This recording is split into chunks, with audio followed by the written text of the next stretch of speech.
Hello my dear viewers, welcome to my YouTube channel. जे आमर OTT 2026 आमर मे मास रे हेबाकू जाउची। ओटीटी 2026 तेणु जो मैंने ओटीटी परीक्षा देवाई जाऊँगी से वीडियो निश्चित इंपोर्टाट रही कहीं आज आम आलोचना करवा जे previous year question papers OTT 2024 रो पेपर 2 तेणु 2024 ओटीटी को भाया प्रश्न आसीथिला से भाया प्रश्न ओटीटी 2026 रे आमर आसीबो। तेणु जो मैंने मे मास परीक्षा देवाई जाऊँगी से वीडियो इंपोर्टाट रही तेणु पूर्व निजक प्रस्तुत करनी और पूर्व जो चैनल को नुआ आसे सब्सक्राइब करनी नोटिफिकेशन बेल को ऑन करनी। ताले आज आम आलोचना करबा 2024 रो सेट डी को भाया प्रश्न आमर आसीथिला जे आमर आज आलोचना करबा जे ओडिया। तेणु ओडिया रो आमर केते नंबर नै 30 नंबर समुदाय आसीबो अर्थात 30 टी प्रश्न। प्रत्येक प्रश्नर संभाव्य उत्तर रहिबो एवं ता भितर सठिक उत्तर को आमे केमिति बाछिबा एवं 30 रु 30 नंबर केमिति आमे रखि परिबा। ताल जिबा प्रश्न कोन अछि आमर देखि नबा। तेणु ये हला आमर एमआईएल ओडिया देख नंबर 31 जोड़ा कि 31 रु 60 पर्यंत आमर अच्छी। भाषा शिक्षा क्षेत्र में केउं दक्षतार विकास घटाइबा अधिक जटिल।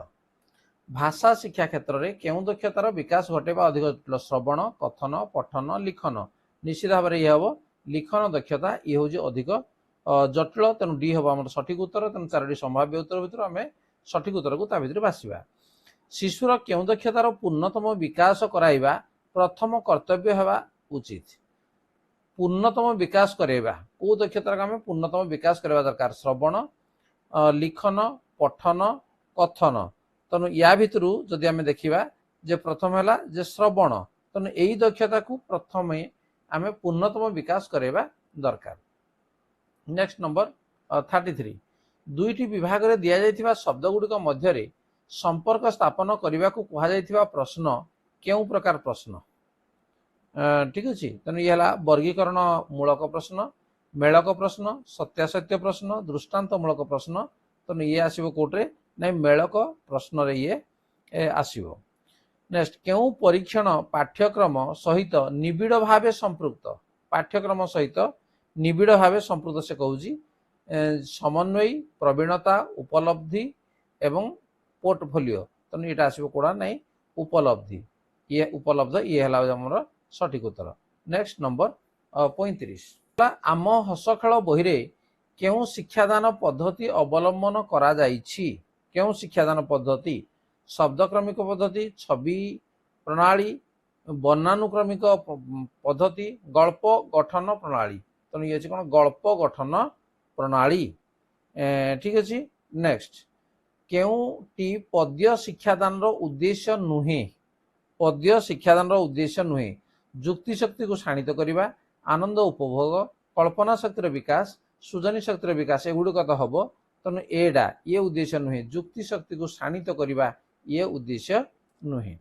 नेक्स्ट नंबर 37 तात्विक पठनर मूल लक्ष्य कौन। तात्विक पठन आनंद उपभोग, बोध ज्ञान हासिल करवा, विस्तृत पठन करवा, व्यापक पठन करवा। तो ये हम कौन जे बोध ज्ञान हासिल करवा ये हूँ मूल लक्ष्य। नेक्स्ट वाक्य शेष केउं चिन्हटी व्यवहृत हुए नाही। ठीक अच्छे। हुए नाही कोड़ा प्रश्न सूचक ये हुए, पूर्णछेद हुए, विस्मय सूचक भी हुए, हाइफेन ये हुए नाही। तेणु डी हूँ आमर सठिक उत्तर। नेक्स्ट केउंटी बहुभाषी शिक्षण मानक पई प्रযোज्य नुहे। बहुभाषी शिक्षार्थी मानक पई प्रযোज्य नुहे। सेमानंकर ओडिया भाषा कथन दक्षता कम, सेमानंकु शब्द को शब्द पढ़िया पई कठिन परिश्रम करिया पड़े, सेमाने निर्भुल भावे वाक्य गठन करि पारंती, सेमानंकर शब्द भंडार असीमित। ताले एटा कोन जे सेमाने निर्भुल भावे वाक्य गठन करि पारंती ये प्रযোज्य नुहे बहुभाषी शिक्षार्थींक पई। नेक्स्ट सृजनात्मक लिखन पई केउंटी एक प्रस्तावित कार्य नुहे। चित्र देखी गप लिखन, गोटे नाम को नहीं गल्प लिखन, केतोटी शब्द को नहीं अनुच्छेद लिखन, कौन से अनुच्छेद को देखी आउ थे लिखा। तेणु एठिरे किछि आमर सृजनात्मक लिखन नाही, केवल ताकू देखिना से उत्तर दउछि। नेक्स्ट अनुच्छेद को पाठ करी नंबर 41 रु 45 पर्यंत प्रश्नटर उत्तर बाछिबा गोटे अनुच्छेद दिया हिथिबो एवं 5टी प्रश्न दिया हिथिबो। या भितर उत्तर ही रहिछि। ताले प्रथमे अनुच्छेद को पढ़ि नबा। मातृभाषा संस्कृति और चलनी मनीष जीवन विशेषत्व और महत्व प्रतिपादन करिथाय। सुतरां सदाबेले से एथिरु गौरवर सहित बंचिबार उपादान संग्रह करे बोली भाषा संस्कृति और चलनी प्रति तार स्वाभिमान यही स्वाभिमान जन्म निये जातीयता और जातीयता परिपुष्ट करे जीवन को यही धारा प्रवाहित हेउथाए व्यक्तिर मृत्यु हेले मध्य जातीयता संस्कृति बा स्वाभिमान मृत्यु हुए नहीं ताहा सीमा और समय व्यवधान अतिक्रम करी जीवन को महिमान्वित करुथाए दीर्घ काल पर्यंत ଯେଉଁଠାରେ ସମୟର ଆହ୍ୱାନକୁ ଚାହିଁ ସଂସ୍କୃତି ସାହିତ୍ୟ ଓ ଚଳନୀର ସଂସ୍କାର ନ ହୁଏ ସେଠାରେ ସ୍ୱାଭିମାନ ସହିତ ଏହାର ମଧ୍ୟ ମୃତ୍ୟୁ ହୁଏ। ସଭ୍ୟତାର ଉଦୟ ଓ ଅସ୍ତ ଏହି ଉତ୍ଥାନ ଓ ପତନ ସହିତ ଜଡ଼ିତ ସମୟର ମୁକାବିଲା କରିବା ପାଇଁ ସଂସ୍କୃତି ଜୀବନ ଦର୍ଶନ ଓ ଚଳନୀରେ ଯଦି ଉପାଦାନ ନଥାଏ ଏବଂ ଜୀବନକୁ ଉଦାର ଓ ଉଦ୍ଦୀପ୍ତ କରିବା ପାଇଁ ଯଦି ମଣିଷ ନିଜକୁ ସମୟର ଆହ୍ୱାନ ଅନୁସାରେ ପରିବର୍ତ୍ତନ କରେ ତେବେ ସଂସ୍କୃତି ସହିତ ସଭ୍ୟତା ଓ ଭାଷା ସହିତ ସାହିତ୍ୟର ମୃତ୍ୟୁ ହୁଏ। भारतीय सभ्यता जो जीवन दर्शन संस्कृति चलनी और परंपरा को नहीं गढ़ी उठी तार चेर एते भीतर को जाइछि एवं सामयिक उत्थान पतन को आपणई नेबार शक्ति ताठारे एते प्रचुर परिमाण अच्छी जे जुग जुग बीती जाइथिले मध्य ताहार विलय होई नाही। तेणु ये थिला हमर अनुच्छेद। तेणु प्रश्न को आम देखा जदि उत्तर जानी परिबानी ताहले पुनर्बार से अनुच्छेद को आम पुणी फेरी तार उत्तर को देखि नेबा। भाषा संस्कृति और चलन प्रति मनुष्यर ममत्व बोधरु कौन जन्म निये मानविकता उदारता स्वाभिमान देश प्रीति कोड़ा हुए जे स्वाभिमान जन्म निये। नेक्स्ट जीवन कहा द्वारा परिपुष्ट हुए जातीयता द्वारा संस्कृति द्वारा साहित्य द्वारा धन संपद द्वारा अनुच्छेद भितर अच्छी जातीयता द्वारा जीवन परिपुष्ट हुए। संस्कृति सहित सभ्यता और भाषा सहित साहित्यर केतेबेले मृत्यु हुए। जीवन दर्शन और चलनी जदि उपादान न थाए सभ्यता और संस्कृति को आपणे नेबार सामर्थ्य नथिले समय को चाहिए संस्कृति और समाज और चलन परिवर्तन नहले ये सीटा हो हमर सठिक उत्तर। नेक्स्ट नंबर 44 केउथिरु मनीष गौरवर सह बंचिबार उपादान संग्रह करे सभ्यतारु स्वाभिमानरु समाजरु मातृभाषा संस्कृति और चलनी तेणु डी हो हमर एटी सठिक उत्तर रहइबो। नेक्स्ट 45 सामयिक उत्थान पतन को आपणे नेबार प्रचुर शक्ति जोगु भारतीय सभ्यतार कौन होइछि विलय घटी नाही विकास साधित होइछि गौरवर अधिकार होइछि विश्वर आदर्श स्थानीय होई पारिछि तो कौन एडे ना विलय घटी नाही तेणु ए हेबडी हमर सठिक उत्तर। नेक्स्ट देख निम्न प्रदत्त कविताटी पाठ करी 46 नंबर रु 50 पर्यंत प्रश्नर उत्तर चयन कर। तेणु ये अनुच्छेद गला तापर गोटे कविताटी अछि आकु पढ़िबा एवं पेटरे मध्ये 5टी प्रश्न रहिजे एवं तार उत्तर मध्ये कविता भितर अछि। जगतर शिशु आस आस मोर कोले आस ए बक्षे पिरती स्नेह भले आस आनंद आसरे जीवन उई सृष्टिर उषा सकल जीर्ण हसी हसी जाओ छुई से हासे विकसे सृष्टिर लीला पद्म से भारती शुणी मरई मिथ्या छद्म मरण मरई अस्थिर पद पादे जीवन नित्य मंत्र अमर गाओ मंगल प्राते दर्शने रूप मरे मोर हाहाकार मृत्यु गुहारु सकल जीवन सार अमृत गीत अबारित पड़े झरी मने भाले आहा नित्यानंदे आजी जाए हेले हेले मरी आसरे बक्षे सकल जीवन आशा आसमो जीर्ण काव्य आलोक उषा छिन्न से तार से पर से जाऊ जोड़ी सबु बंधन मरणर भय अवहेले जाऊ खोली। तेणु ये थिला हमर कविता ताकू ने हमर 46 नंबर ठार प्रश्न देख सकल जीर्ण हसी हसी छुई जीवाकू कवि काहाकू आह्वान देइछंती।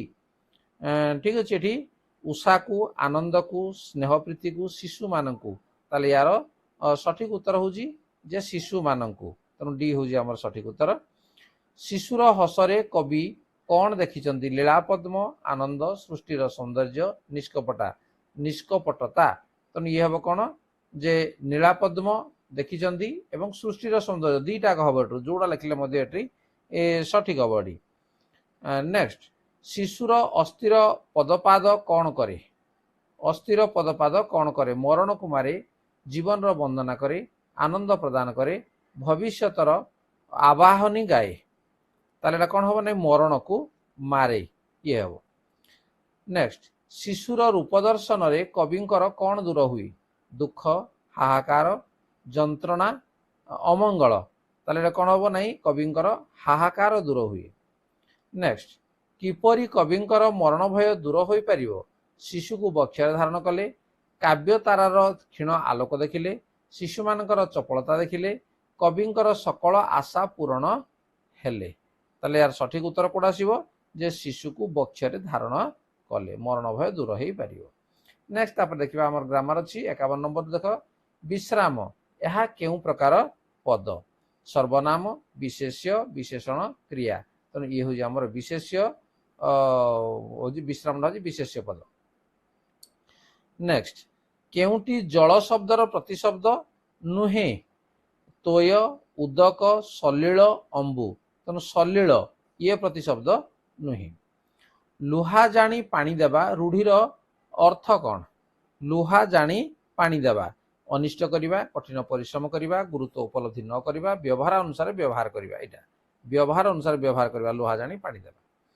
गलानी तो गला कथारे संगात रेखांकित पदटी ए जो तोरे रेखा दिया हिची रेखांकित पदटी केउ प्रकार अव्यय ठीक अछि केउ प्रकार अव्यय बोली सेटा कहूची आलंकारिक संबोधन सूचक सम्मति सूचक भाववाचक नै तो ये हूँ हमर जे आलंकारिक हला आलंकारिक अव्यय बोली ताकू आमे कहिबा।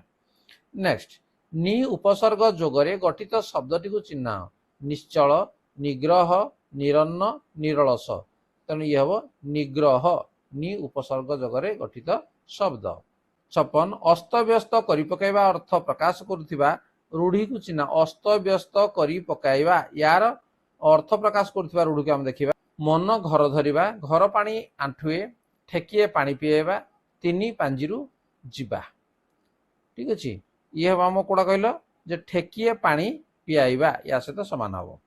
नेक्स्ट नंबर 57 केउटी राधानाथंकर रचित खंड काव्य चिलिका महाजात्रा दरबार चंद्रभागा जे राधानाथ हमर चिलिका लिखिचंदी तेणु ए हूँ हमर सठिक उत्तर।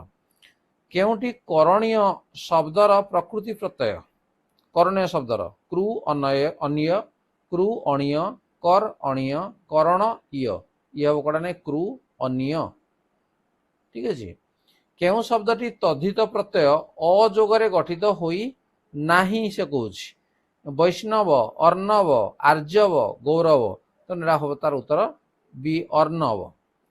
मृतक शब्दर विपरीतार्थ बोधक शब्दटी कौन जीवक जातक सूतक जीवित तेणु मृतकर विपरीतार्थ बोधक शब्दटी हूँ सूतक तेणु यही भाव में प्रश्न आमर 30 प्रश्न आसीबो जोटा कि 2024 रे आसीथिला एवं 2026 रे एभली प्रश्न आसीबो तो निश्चित भाव में ताको आगरू टिके अभ्यास करनेबा दरकार एवं जदि चैनल को नुआ ताको सब्सक्राइब करनिया ता नोटिफिकेशन बेल को मध्य ऑन करनिया तेणु जो मैंने पेपर 2 रे परीक्षा दउछ तेणु निजको ता पूर्व मध्य प्रिपेयर करनिया एवं परवर्ती समय मु पेपर 1 मध्य निश्चित भाव में वीडियो आनिबी तेणु सेति पई चैनल सहित जोड़ी ही रही था। चल ठीक अछि आज आलोचना को रखिबा धन्यवाद बाय बाय।